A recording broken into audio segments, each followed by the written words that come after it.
자, 우리 25회 기출문제를 좀 봐야겠는데요. 이 기출문제는 이런 문제 유형이 나오는구나라는 것을 참조해서 여러분이 공부하는데 도움을 주기 위해서 하는 것이고, 또 문제 풀이 과정에서 이거 하나하나 세세하게 푸는 것은 아닙니다.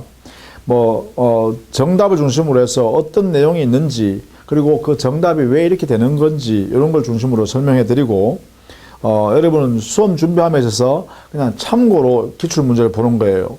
그리고 이 기출문제 내용은 여러분 한번 쭉 넘기면서 그 내용이 어떤 형태의 문제와 어떤 내용이 중심이 되는지 이런 걸 보시면 되는데, 그 대신에 기출문제는요, 문제를 참 정성을 들여서 만들었기 때문에 가장 전형적이고 가장 깔끔하게 만들어 놓은 문제예요. 그래서 여러분이 오답도 있기도 합니다. 오답이 아니라 복수 정답이 있기도 해요. 또 어떤 경우에는 정답이 없음 이런 것도 있기도 하죠. 문제 잘못 출제하는 경우도 있죠. 예상치 못하는 그런 내용들이 들어가기 때문에 그렇습니다. 그래서 전체적으로 우리 25회 기출 문제는 난이도로 보면 중상 정도, 중중에서 중상 정도 이렇게 조금 쉽지는 않는 문제였어요. 실질적으로요. 그러다 보니까 그렇게 많이 쉽다라고 시험 보신 분이 느끼지 못했다 이렇게 생각하거든요. 좀 어렵다기도 하는 분도 계시고 하니까. 그래서 전반적으로 문제가 조금 더 포괄적이고 이렇게 국부적이고 아주 지엽적인 문제는 거의 안 나왔다는 것입니다. 그리고 물론 판례 중심으로 문제를 해결하라는 것들이 주로 많이 나왔고요. 그럴 테니까 자, 전체적으로 한번 쭉 살펴보도록 하겠습니다. 자, 1번. 갑이 을을 기망하여 거물을 매도하는 계약을 을과 체결하였다. 법정 추인 사유에 해당하는 것은 했는데요. 법정 추인 사유는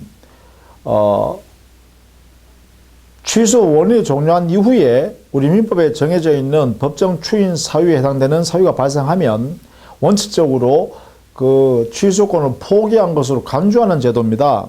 그래서요, 그 사유를 잘 이해하고 있어야 되는데, 취소 원인이 일단 종료돼야 되니까 사기를 당한 을이 그 사기에서 벗어나야 돼요.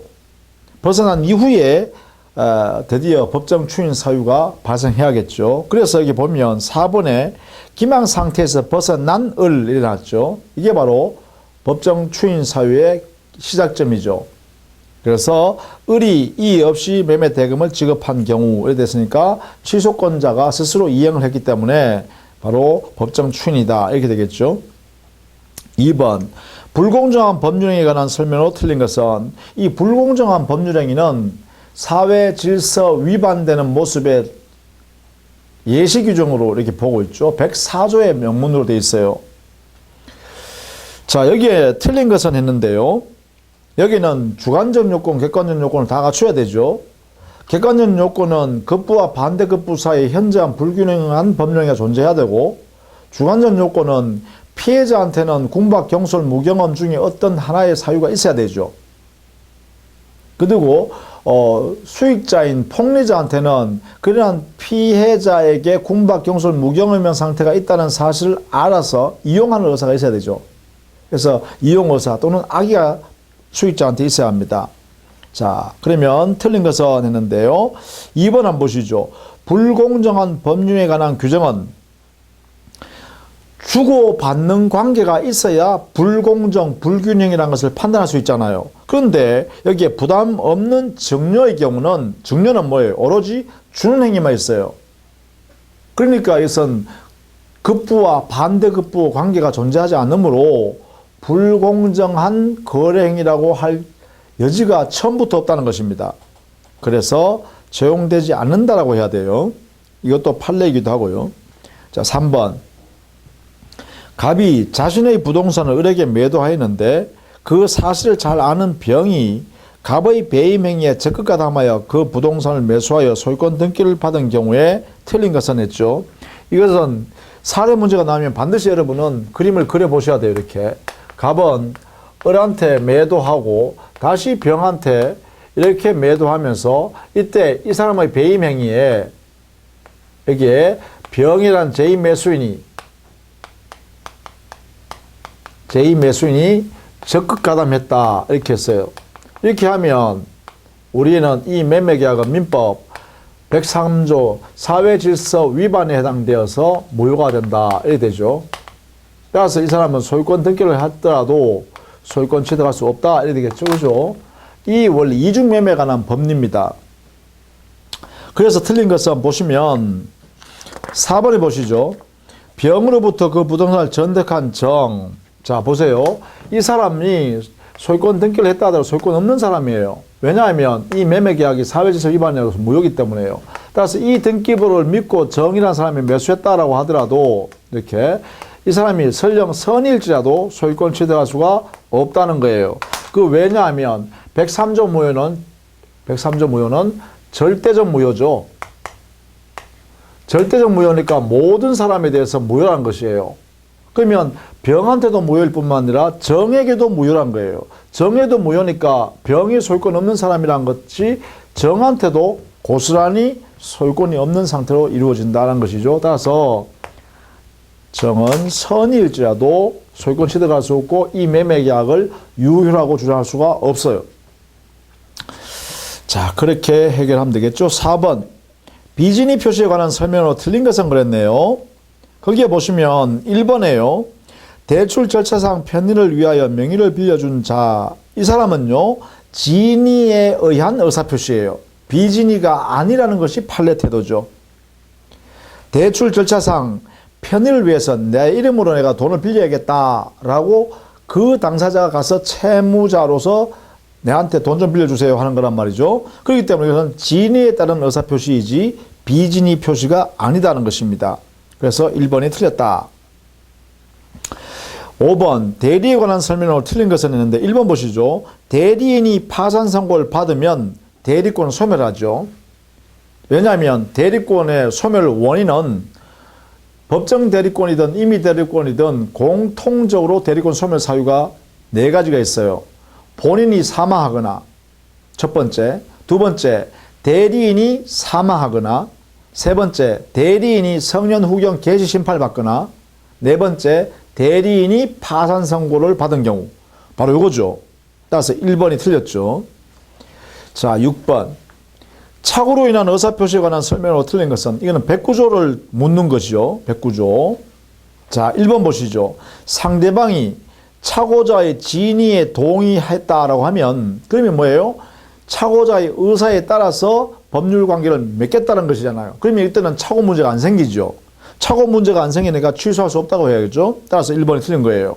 왜냐하면 거래 당사자가요 진위에 따라서 진정한 의도대로 계약을 체결하기로 했기 때문에 착오 문제가 안 생기는 거죠. 원래는 그죠. 그래서 1번이 틀렸다.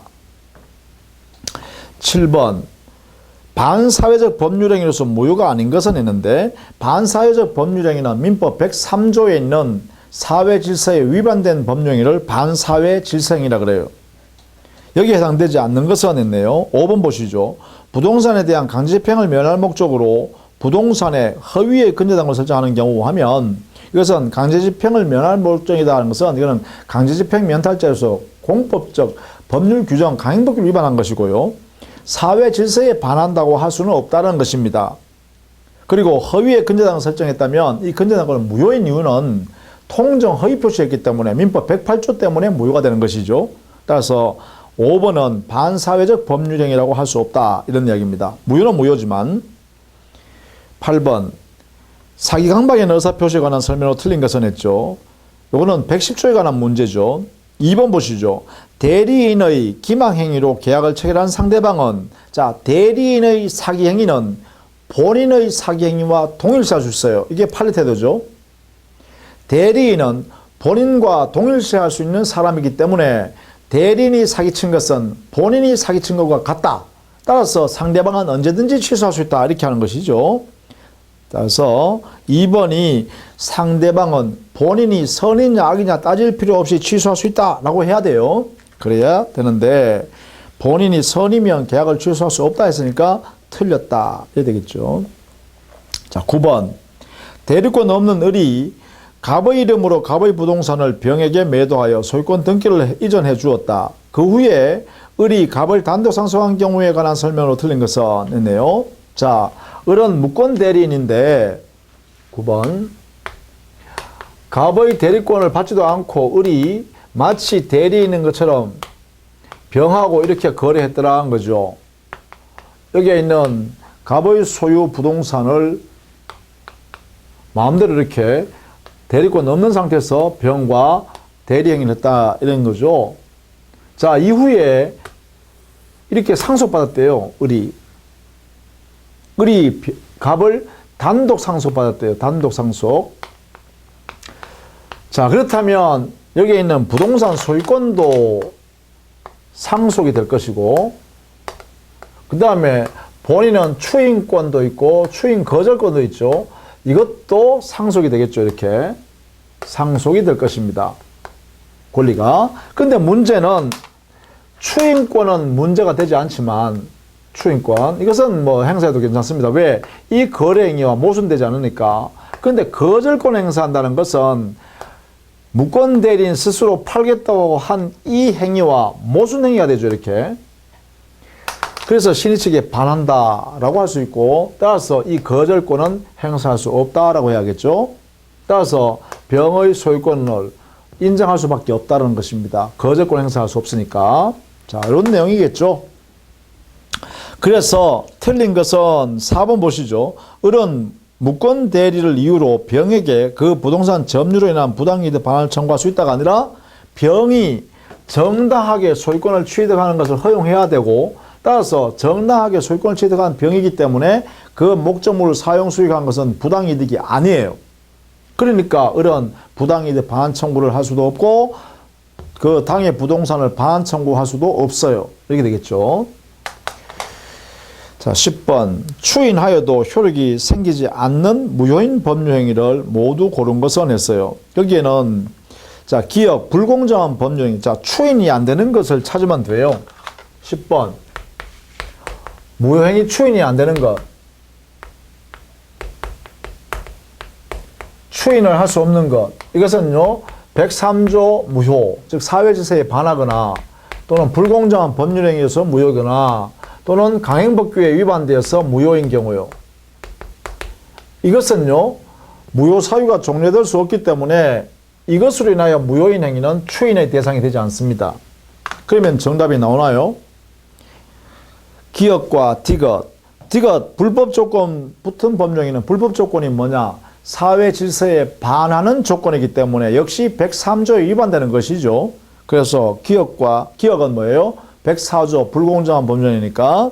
따라서 기업과 디귿은 추인의 대상으로 삼을 수 없다. 이렇게 되겠죠. 자, 11번.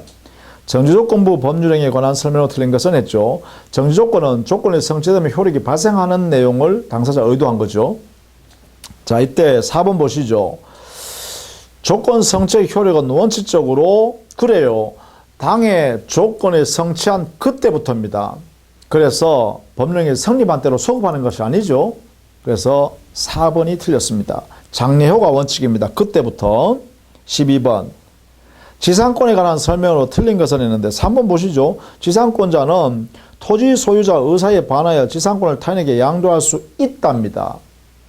지상권자의 처분행위는 절대적 보장입니다. 12번. 지상권자의 처분행위는 절대보호입니다. 절대보호. 미리 포기하는 약정을 하더라도 무효예요. 예컨대 지상권 처분행위는 뭐냐? 지상권의 양도를 한다든가 지상권의 저당권을 설정한다든가 또는 지상권의 대상인 토지를 임대한다든가 이런 행위를 우리는 처분행위라 그러는데 이것은 지상권자를 보호하기 위해서 우리 민법이 강제하고 있습니다. 그래서 이걸 미리 포기하는 약정을 해도 무효가 된다. 이렇게 되겠죠. 따라서 3번입니다. 틀린 게 13번. 등기의 추정력에 관한 설명이다. 틀린 것은 있는데 등기의 추정력은 등기 내용 그대로 추정하는 거, 인정하는 거예요. 일단.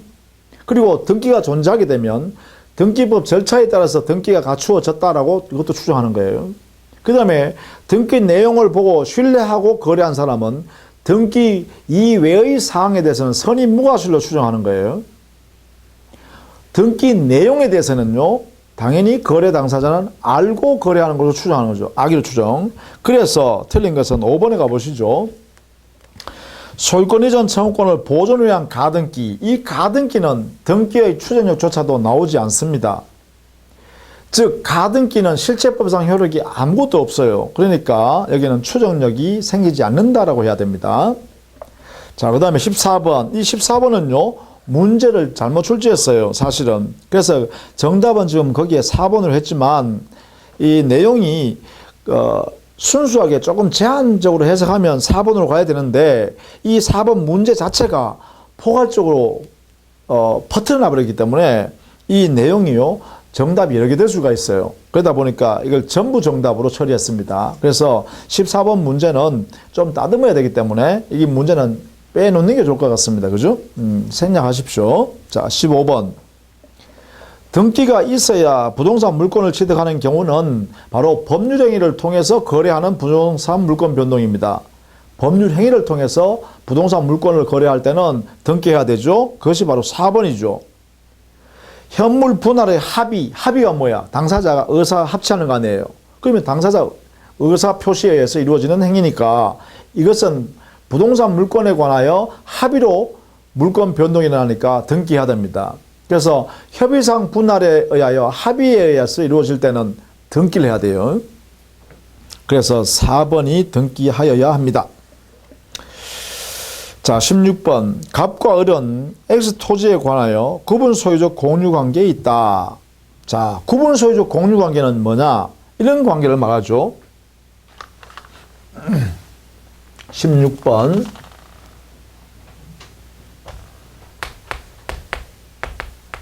구분 소유적 공유 관계다. 이런 것은 한 필지 토지를 예컨대 한 필지 토지를 갑이라는 사람과 을이라는 사람이 특정해서 소유권 취득합니다. 그런데 면적을 예컨대 똑같이 한다면 이렇게 분필을 할 수 없지만 딱 잘라가지고 여기는 갑이 소유권 취득하고 여기는 을이 소유권 취득한다 라고 합의했습니다. 그런데 아직 한 필지예요. 한 개의 소유권이에요. 그럼 이거 등기를 어떻게 할 거냐 이 말이죠. 그래서 보니까 이 면적이 2분의 1씩이니까 똑같은 2분의 1씩이니까 등기상에는 갑이 2분의 1 소유권 가지고 있는 걸로 하고 을이 2분의 1 소유권 가지고 있는 걸로 이렇게 등기를 하자라고 또 합의해가지고 이렇게 등기를 한 거예요. 그러면 대외적으로 소유권을 가지고 있는 형태는 어떻게 하냐? 공유관계로 등기부에 나타내고 실질적으로는 구분되어서 각자가 소유권 취득하는 거야. 각각 독자적으로 소유권 한 개를 취득하고 있는 거죠. 한 개. 그런데 등기부상에는 마치 2분의 1로 가지고 있는 것처럼 해놨는 것. 이런 상태로 있는 것을 구분 소유적 공유관계다 보니까 일단은 갑과 을 사이에는요. 서로 명의를 빌려주고 빌려가는 그런 계약이 이루어져요. 그래서 상호 명의 신탁이 이루어지게 됩니다. 이런 관계에서는 그죠? 이렇게 등기함에 있어서 상호 명의 신탁이 이루어져요. 자, 그렇다면 틀린 것을 보죠. 3번 보시죠. 을의 특정 구분 부분에 대한 병의 방해 행위에 대하여 자, 이 부분에 만약에 병이 방해하고 있다. 여기 을이 소유권 부분이잖아요. 그죠? 여기에 병이 방해한다. 방해꾼, 침해자, 방해자, 병. 이렇게 되어 있으면 갑은 병에게 공유물의 보존 행위로서 방해 배제를 청구할 수 없다가 아니라 대외적으로는 등기부상 공유관계로 있잖아요. 그러니까 이 영역에 갑도 2분의 1 갖고 있는 거죠. 갑도 2분의 1 지분권 갖고 있잖아요. 그러니까 당연히 뭐예요? 지분권에 기해서 병, 야, 내 지분권 침해하지 마 라고 청구할 수가 있다 이 말입니다. 이렇게 청구할 수 있다. 이렇게 해야 돼요. 대외관계는 그렇죠. 자, 그래서 3번에 할 수 없다 했으니까 틀렸다. 17번. 갑은 을소유 단독 주택의 일부인 X 부분에 대한 전세권을 설정하였다. 자, 전세권이죠. 틀린 것은 했죠. 2번 보시죠. 전세권의 존속기간이 만료된 경우 갑은 지상물 매수를 청구할 수 있다. 아, 이건 아닙니다. 부속물 매수 청구권은 인정되지만 지상물 매수 청구권은 인정할 수 없습니다. 자, 건물에 전세권을 설정했기 때문에 건물에 부속되는 물건이 있을 때는 부속물 매수 청구권은 일정한 요건 하에서 인정하지만 지상물 매수 청구권은 토지를 이용하는 사람한테만 인정합니다. 예컨대 지상권자거나 아니면 토지 임차인이거나 이런 경우에만 그 토지 위에 있는 지상물을 매수 청구할 수 있다는 거예요. 따라서 2번은 틀렸다 이렇게 되겠죠. 자, 18번 상린관계에 관한 설명으로 틀린 것은 했는데, 상린관계는 우리 민법에요, 부동산 소유권자한테 인정되는 제도예요. 다만 이 소유권을 지상권자나 전세권자 여기에도 준용하고 있습니다. 이렇게 준용 규정 자체가 있어요. 이렇게. 그래서 상린관계는 인접한 부동산 소유자 사이, 또 인접한 지상권 전세권 관계에서도 생긴다. 이렇게 정리하시면 되겠고, 5번에 보시죠. 이게 이제 상린관계 명문 규정에 있는 거죠. 5번 토지의 경계에 담이 없는 경우 특별한 사정이 없는 한 인접지 소유자는 공동비용으로 통상의 담을 설치할 수 있고, 그 다음에 설치할 수 있기 때문에 뭐예요? 옆에 있는 인접한 토지 소유자한테 담을 설치하자라고 요구할 수 있고, 요구할 수 있을 때 어떻게 해요? 상대방은 의무를 부담하죠. 따라서 협력할 의무가 있다라고 해야 되겠죠. 이게요. 따라서 5번이 틀렸다. 19번 지역권에 관한 설명으로 틀린 것은 했네요. 자, 지역권은 요역지 소유권의 요역지의 편익을 증대시키기 위해서 승역지를 이용하는 권리예요. 요역지의 편익을 증대시키기 위해서 승역지를 이용하는 권리, 이게 바로 지역권인데, 거기에 2번 보시죠. 요역지와 분리하여 지역권만 양도할 수 있다. 그러면 요역지를 가치를 증가시키기 위해서 지역권 만들어 놨는데 이게 분리되는 것 같으면 제대로 취지가 몰각돼 버리잖아요. 그렇죠? 따라서 요역지와 함께 붙어 있어야 돼. 이걸 부종성, 수반성. 그래서 지역권에는 부종성, 수반성이 있습니다. 그래서 요역지와 함께 붙어 있다. 그리고 움직이더라도 요역지가 움직이면 지역권도 같이 움직인다. 이렇게 되겠죠. 그래서 2번이 틀렸습니다. 20번 갑은 그의 X 건물을 을에게 매도하여 점유를 이전하였고, 을은 X 건물을 사용 수익하면서 그 건물의 보존 개량을 위하여 비용을 지출하였다.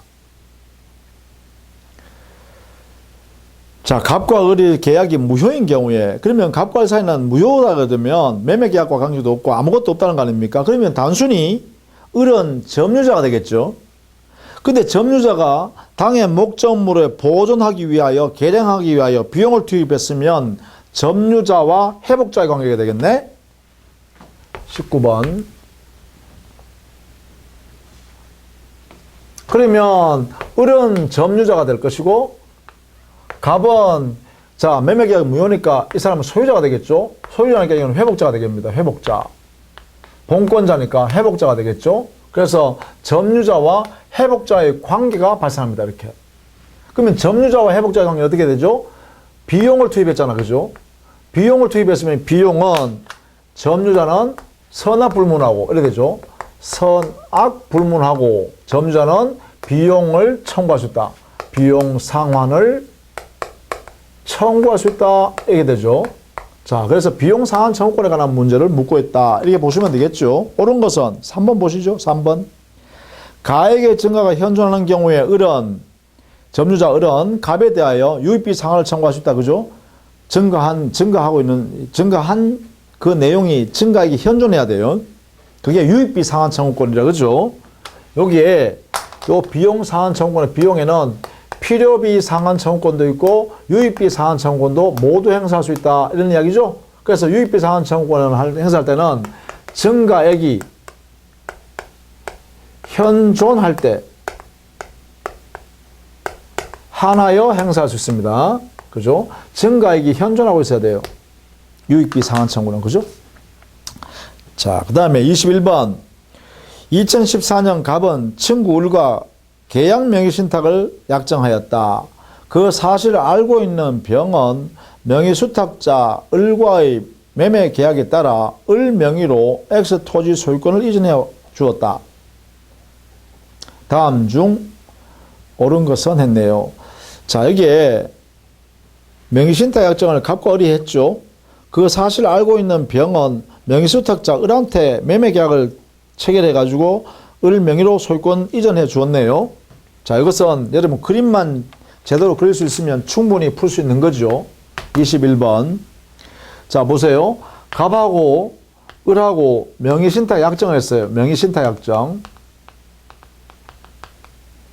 약정했고 이 사람이 명의신탁자고 얘가 명의수탁자가 돼요. 그 명의수탁자와 내용이요. 이런 사실을 잘 알고 있는 병이 수탁자한테 매매계약했죠. 이렇게 병. 이런 사실을 다 알고 있으니까 악이죠. 그리고 이 두 사람 사이에 매매계약을 이렇게 체결한 거죠. 그런 다음에 여기 있는 이 갑이라는 사람이 매도인이고 이 사람이 매수인이죠. 명의수탁자. 그래서 매매계약했다는 거예요. 그리고 여기 있는 소유권을 이렇게 넘겨줬겠죠. 등기 전. 자, 이렇게 한 경우에요. 여기에 악의의 매도인이면 이 매매계약은 무효입니다. 이 사람이 선의의 매도인이어야, 즉 이런 사실을 모르고 매도했어야 돼. 그럴 때만 이 매매계약이 유효가 돼요. 이렇게. 이럴 때 이렇게 되고 악이기 때문에 무효가 돼요. 악이기 때문에. 자, 이런 내용입니다. 자, 이때 봅시다. 옳은 것은 했어요. 4번 보시죠.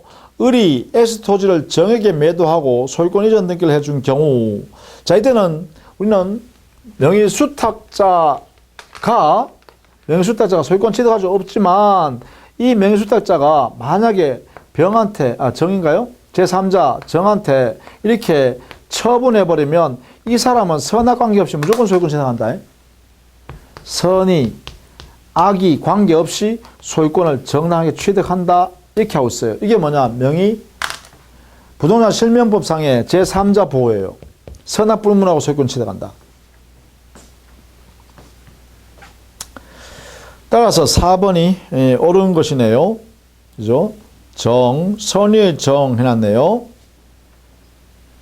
자, 22번. 유치권과 동시행 한변권에 관한 옳은 것을 모두 골라라 했는데요. 거기에 기억만 빼면 되겠네요. 기억. 유치권과 동시행 한변권은 점유를 선임 요건으로 한다 했는데 유치권은 반드시 점유해야 돼요. 유치권은 반드시 그 선임 요건으로서 점유할 것, 적법한 점유. 그러나 동시행 항변권은 점유를 수반하는 게 아니에요. 채권 채무의 쌍무계약상에 발생하는 동시행의 문제이기 때문에 따라서 동시행 항변권에서는 점유가 수반되지 않습니다. 자, 나머지는 다 그대로 옳은 지문이니까 그걸 보시면 되겠죠. 자, 23번.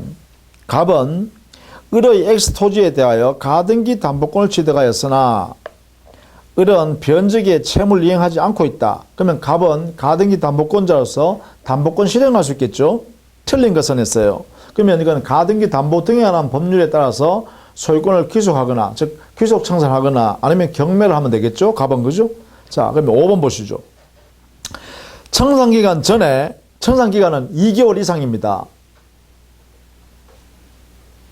변제기 후, 변제기가 도래했는데도 불구하고 채무자가 변제 안 하면 변제기 후에 실행 통지를 하고, 그러면 갑은 을한테 실행 통지를 해야 돼요. 나 이거 귀속 청산하란다 라고 통지해야 돼.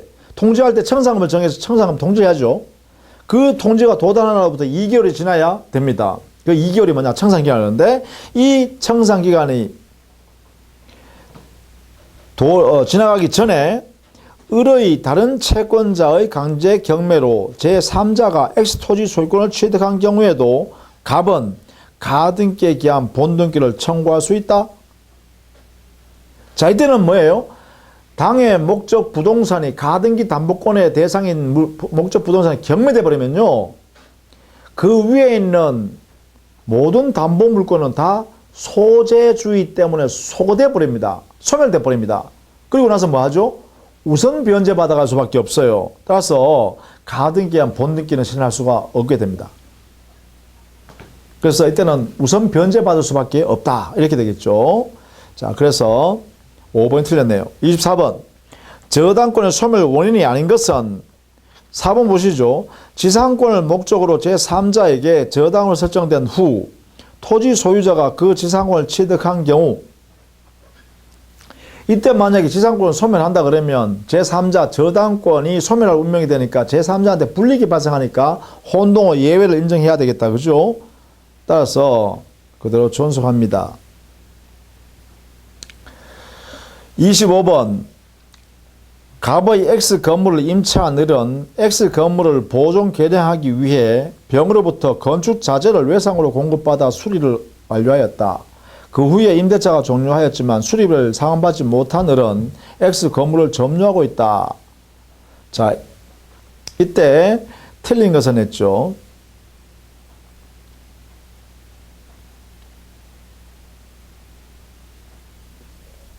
(1번) 보시죠. 을이 병에게 외상 대금을 지급하지 않으면 병은 X 건물에 대한 유치권을 행사할 수 있다 했는데, 자, 여기에 외상 대금이 뭐예요? 건축 자재일 뿐이죠. 뭐 벽돌이나 시멘트 이런 거 아닙니까? 그거하고 건물은 다른 거죠. 건물은 이미 부동산이 되는 거잖아요. 그리고 건축 자재는요, 동산일 뿐이죠. 시멘트라든지, 벽돌이라든지 이런 것들은 전부 다 동산이란 말이에요. 그에 대한 대금 채권하고 건축물인 이 건물하고는 별개예요. 결연관계가 없다는 거예요. 결연관계 없으니까 유치권 행사를 못하죠. 따라서 1번 틀렸어요. 유치권 행사할 수가 없다. 이렇게 해야 돼요. 이게 판례이기도 합니다. 이 판례. 이 판례가 있어요. 26번. 갑은 을에 대한 금전 채권을 담보하기 위해 을의 X 토지에 저당권을 설정하였고, 그 후 병이 그 토지에 대하여 저당권을 또 취득했다. 그러면 1순위 저당권이 갑이 가지고 있고 병이 2순위 저당권을 가지고 있다. 이런 거죠. 옳은 것은 2번 보시죠. 을이 갑에게 이행기의 피담보 채무 전액을 변제하면 당연히 뭐예요? 갑의 1번 저당권 소멸했고 그 저당권은 등기 말소하지 않아도 소멸하는 것이죠. 그래서 옳은 겁니다. 이게 바로 부종성 때문에 그래요. 저당권의 부종성 때문에 피담보 채권이 0이 되어버리면 저당권 등기는 존재하더라도 이미 저당권은 소멸했다. 이런 것이죠. 따라서 187조에 의해서 이미 저당권은 소멸했습니다. 그래서 2번이 옳네요. 자, 27번. 2013년 10월 26일 갑은 친구 을과 명의신탁약정을 하였다. 그 후에 갑은 병 소유의 X 토지를 매수하면서 병에게 부탁하여 을 명의로 소유권 이전 등기를 하였고 X 토지는 현재 갑이 점유하고 있다. 다음 설명 중 옳은 것은 이것은 중간생략형 명의신탁이라고 합니다. 자, 갑은 명의신탁자고요. 을은 명의수탁자가 됩니다. 그래서 갑이 매수인 지위에서 명의신탁자가 매수인 지위에서 병의 토지를 매수하여 병으로 부탁해가지고 병한테 매도인한테 부탁해서 명의수탁자인 을 앞으로 자기 친구 앞으로 등기를 이전한 거죠. 자, 이것도 역시 그림을 여러분이 금방 그릴 수 있어야 합니다.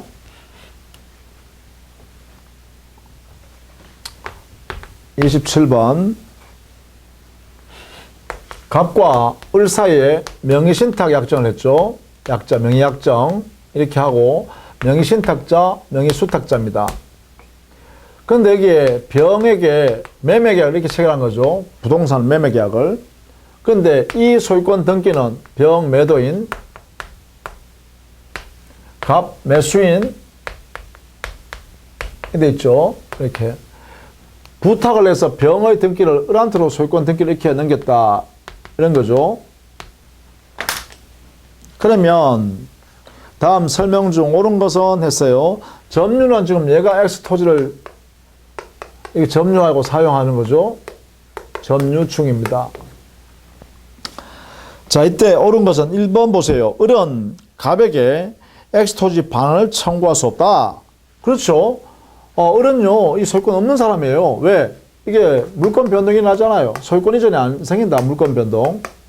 이게 무효기 때문에 발생하지 않습니다. 따라서 소유권 여기 있어요, 그냥. 등기는 여기 와 있지만. 이 약정은 역시 무효죠. 부동산 실명법상. 그렇죠? 그럼 이 매매계약은 어떻게 되나요? 유효한 매매계약이죠. 당사자의 의사 협치가 있으니까, 그죠? 그래서 을은 소유권자가 아니기 때문에 야, 토지 내놔라 할 수 없죠?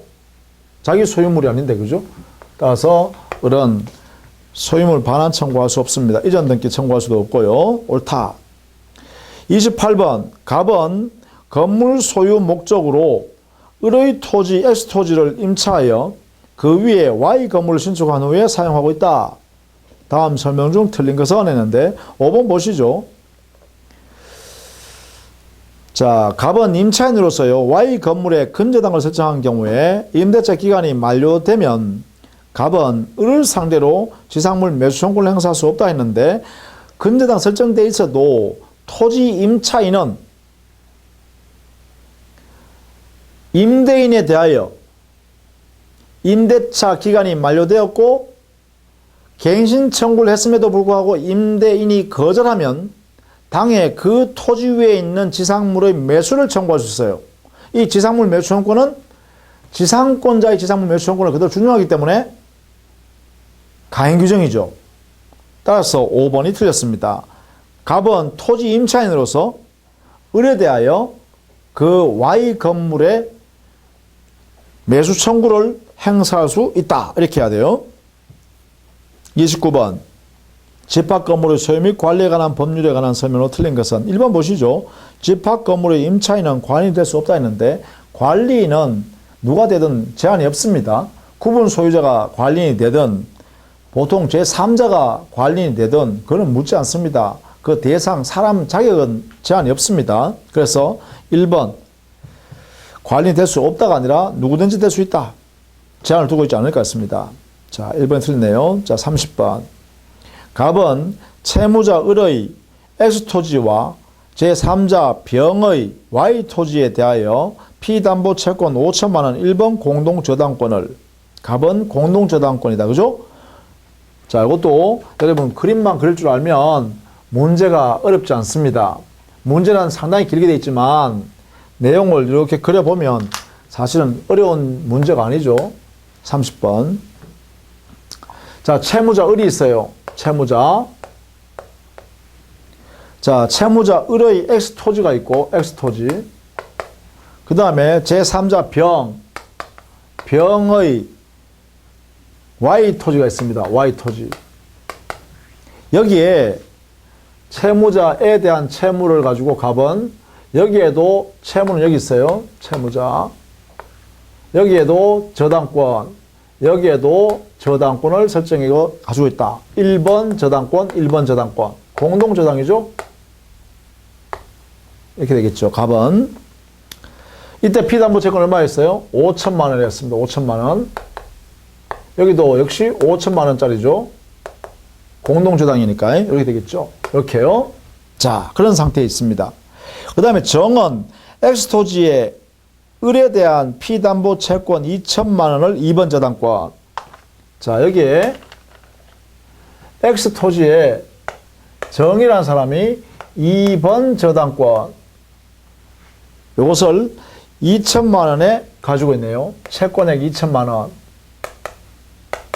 이렇게 되겠죠? 그 다음 무는 Y토지에 병에 대한 피담보 채권 3천만 원. 이렇게 되겠죠? 여기에는 2번 저당권으로 무가 있네요. 여기는 얼마였어요? 3천만 원인가요? 3천만 원. 그렇죠? 3천만 원 피담보 채권으로 병한테 빌려주고 저당권 2번 저당권 설정했다. 자, Y토지가 경매되어 배당 금액 5천만 원 전액이 갑에게 배당된 후 이랬네요. 자, Y토지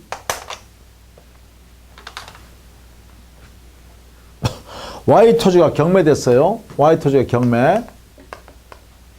경매되어 배당금 5천만 원 전액이 자 5천만 원 나왔어요. 5천만 원 전액이 누구한테 갔다고요? 이렇게 갔대요. 이렇게. 배당된 후 X토지 매각대금 중 4천만 원이 배당되는 경우, 자 이렇게 경매되고요. 그러면 5천만 원 받아갔죠. 여기에 이게 이제 경매가 됐어요. 그럼 뭐예요? 20배당이죠. 20배당이면 이 병은 물상보증인, 그 다음에 여기에 있는 무는 뭘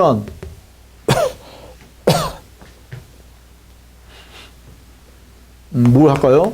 무는 물상보증인에 대한 채권자, 채무자. 그렇죠? 이렇게 있죠. 이렇게.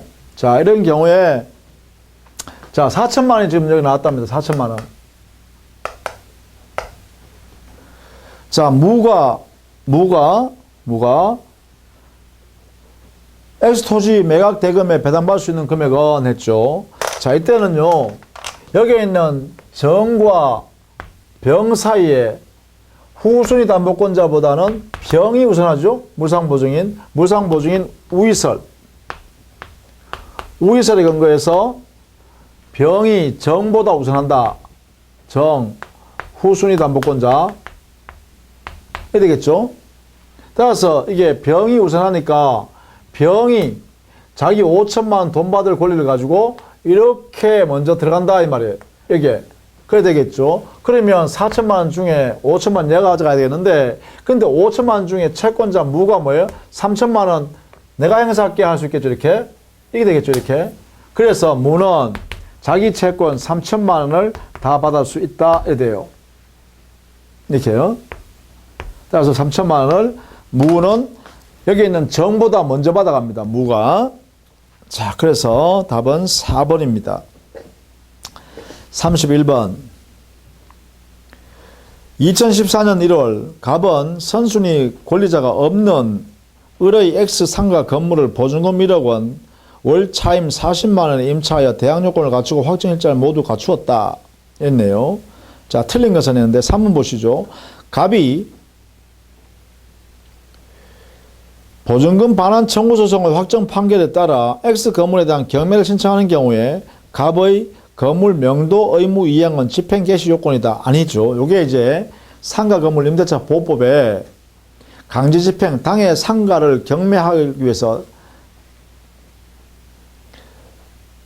임차인이 자신의 의무 이행 제공을 먼저 이행해야 할 것이 아니다라고 예외를 인정하고 있죠. 그래서 3번이 틀린 것이에요. 그래서 우리 민사집행법에는 원래 동시행 관계일 때는 자기 반대급부 이행을 제공해야 한다 이러는데 그것을 요건으로 하지 않는다라는 것을 상가건물 임대차 보호법과 주택임대차 보호법에 그 임차인을 보호하기 위해서 자신의 채무 제공 이행 이게 필요 없이 집행할 수 있다 이렇게 한 거예요. 그래서 집이나 그 상가를 비워주지 않고서도 그 안에 있으면서도 경매를 할 수 있다라는 것입니다. 자, 그 다음에 32번 일시사용에 의한 임대차에서 인정되는 권리를 모두 골라라 했네요. 일시사용 임대차 거기에 비용 상환 청구권은 인정할 수 있는데 나머지는 전부 다 인정하지 않습니다. 기억만 인정하는 거죠. 이건 법조문을 가지고 문제 낸 것이니까 법조문을 자꾸 봐야겠죠. 자, 33번 2014년 2월 1일 갑은 을의 서울 소재 S주택을 보증금 7천만 원 임대기간 1년으로 하여 임차하면서 같은 날 입주와 동시에 주민등록을 마쳤다. 그래서 그러면 뭐예요? 대항 요건을 모두 갖추었네요. 임대기간 1년으로 했고 주택 임대차인데 1년 했네요. 자, 보증금 7천만 원이면 최우선 변제받을 수 있는 것도 되네요. 그죠? 자, 이때 옳은 것은 했는데 5번 보시죠. 바로 2013년 7월 1일 을이 정에게 X주택을 양도한 후 임대차 기간이 만료된 경우 특별한 사정이 없는 한 갑은 정에 대해서만 보증금 반환을 청구할 수 있다 했는데 그 이유는 왜 그럴까요? 당연히 그 정이 원칙적으로는 정이 당의 목적물 양수받은 정이 임대인 지위를 승계받은 것으로 본다. 이래 되거든요. 우리 주택임대차 보호법에서요. 그렇다면 임차인은 임대인한테 가서 보증금 돌려받아야 될 거 아닙니까? 그래서 당연히 정이 임대인의 지위를 승계한 것으로 보기 때문에 법 규정에서 정한테 보증금을 반환받는 것이 원칙이다. 이렇게 되겠죠. 특별한 사정이 없는 거죠. 그래서 5번이 옳다. 34번. 동시행 한변권에 관한 설명을 틀린 것은 했네요. 3번 보시죠. 임차권 등기 명령에 의한 등기가 된 임차권의 경우는요. 그 임차권 등기 말소 의무하고 보증금 반환하면 동시행 관계가 아니에요. 보증금 반환이 선의행 의무예요. 보증금을 반환받고 나서 그 다음에 임차권 등기를 말소해 주는 거예요. 이게 저당권 등기 말소하는 것과 똑같습니다. 피담보 채권을 변제받고 그 다음에 저당권자가 등기해 말소해 주는 거죠. 그래서 3번이 틀렸습니다. 동시행관계 아니다. 35번. 청약과 승낙에 관한 설명으로 틀린 것은 3번 보시죠. 청약과 승낙은 각각 그 발송 시에 효력이 발생하는 게 아니라 청약은 언제나 도달주의, 승낙은 대화자 사이의 승낙일 때는 도달주의, 격제자 사이에서 하는 승낙일 때는 발신주의죠. 36번. 매도인과 매수인의 계약을 하면서 그 대금을 병에게 지급하기로 하는 제3자를 위한 계약을 체결했다. 틀린 것은 1번 보시죠. 자, 을은 갑의 병에 대한 항변으로 병에게 대항할 수 있다 했는데 매도인과 병 사이에 있는 대가관계 관계잖아요. 대가관계에 관계되는 것을 가지고는 나약자가 대항할 수가 없죠. 대가관계는 제3자를 위한 계약에는 아무런 영향을 미치지 못하기 때문에 그래서 대항할 수가 없다라고 해야 됩니다. 그래서 1번이 틀렸네요. 37번. 매매계약에 관한 설명으로 틀린 것은 3번 보시죠. 담보책임의 면책특약이 있는 경우 이건 원칙은 유효입니다. 다만 매도인이 알고서 고지하지 않은 하자에 대해서는 책임을 면할 수가 없다. 신의성실의 원칙상. 그래서 3번이 틀렸습니다. 38번. 갑은 자신의 2억 원 상당 건물을 을의 토지와 교환하는 계약을 체결하면서 그러면 교환계약이죠. 을로부터 1억 원을 보충하여 지급하기로 하였다. 다음 중 틀린 것은 이 1억 원 보충금이라고 그러죠. 자, 2번 보시오. 갑과 을은 특별한 사정이 없는 한 서로 하자 담보 책임을 져야 합니다. 교환계약도 쌍무유상계약이에요. 쌍무유상계약이니까 유상계약에는 매매에 관한 규정을 적용합니다. 그러면 당의 목적 물건에 하자가 있으면 매도인의 하자 담보 책임을 그대로 적용한다라고 해야 되겠죠. 따라서 2번이 틀렸습니다. 39번. 계약 해지에 관한 설명으로 틀린 것은 했는데 3번 보시죠. 매도인의 이행불능을 이유로 매수인이 계약을 해지하려면 매매 대금 변제 제공을 하여야 한다 했는데 이행불능에 의한 해제는 최고조차도 필요 없어요. 이행불능이 되는 순간에 해제하면 돼요. 이행 제공할 필요도 없죠. 이행 제공하는 것은 상대방의 이행 가능했을 때 이행 제공을 하는 거죠. 따라서 3번이 틀렸습니다. 이행불능. 저거 매도를 했는데 매도인입니다. 매도인의 이행불능을 이유로 매수인이 계약 해지할 때는 이행 제공도 필요 없고 변제 제공도 필요 없고 최고도 필요 없습니다. 곧바로 해지할 수 있다. 이렇게 있죠. 40번. 2014년 5월 1일 갑이 그의 건물을 을에게 매도하면서 같은 해 5월 10일 계약금을 그로부터 2개월 후에 중도금 및 잔금을 지급하려고 했다. 틀린 것은 했네요. 1번. 갑을 사이의 계약금 계약은 낙선 계약이 아니라 원칙. 계약금 계약은 요물 계약으로서 종된 계약입니다. 요물 계약으로서 종된 계약. 따라서 계약금 계약이 성립하려고 그러면 약정된 계약금을 교부하여야 계약금이 성립합니다. 계약금 계약이. 이걸 우리는 요물 계약이라고 그러죠. 자, 이렇게 해서 우리 25회 기출문제를 쭉 한번 살펴봤는데요. 답을 보면 참 쉬워요. 그죠? 그런데 우리가 강의한 내용을 가만히 따져보면 정답과 이렇게 결론 지어보면 우리가 강의한 내용에 정말 그 중요하다고 강조했던 것들만 잘 알면 그 지문 다를 내가 OX는 다 할 수 없지만 정답은 골라낼 수 있다라는 확신이 생기죠. 이게요. 여러분 시험장에 가셨을 때 마찬가지란 거예요. 기본 강의를 충실히 들었고 그걸 이해하려고 노력하시는 분들은 시험장 가서 5개 지문을 다는 OX 할 수 없어요. 어느 게 옳고 어느 게 틀리다 다 표시를 못해요. 그러나 정답이 되는 것, 틀린다, 맞다는 걸 정확히 찾아낼 수는 있어요. 예컨대 40문제 중에 한 37, 8개는요. 한 서너 개 정도는 우리가 예상하지 못하는 문제도 나올 수 있어요.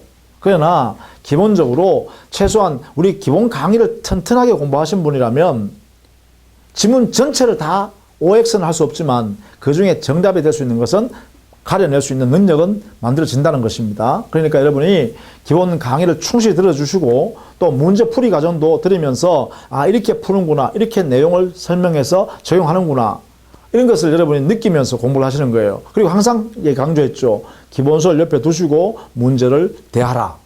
문제를 풀고 나서 틀린 문제는 반드시 기본서를 가지고 공부해라. 그 내용을 반드시 지켜주시면 여러분은 민법은 분명히 쉽게 여러분 좋은 점수를 받을 수 있다, 이런 생각이 듭니다. 자, 어쨌든 간에 기출문제를 쭉 살펴봤는데 아주 상세한 설명을 하지 않았습니다만 가장 핵심 포인트는 제가 다 짚어드렸어요. 문제와 관련해서, 그죠? 정답과 관련해서 특히. 그랬으니까 이런 것들을 봤을 때, 아, 기본 강의만 역시 충실히 하면 우리는 충분히 좋은 점수를 받을 수 있다는 확신을 가지시고 공부를 매진해 주시기 바랍니다. 자, 수고 많으셨고, 또, 여러분 반드시 합격할 수 있는 그런 길을 팍팍 열어드릴 테니까 여러분이 전부 다 합격해 주시기를 부탁드릴게요. 자, 수고했습니다.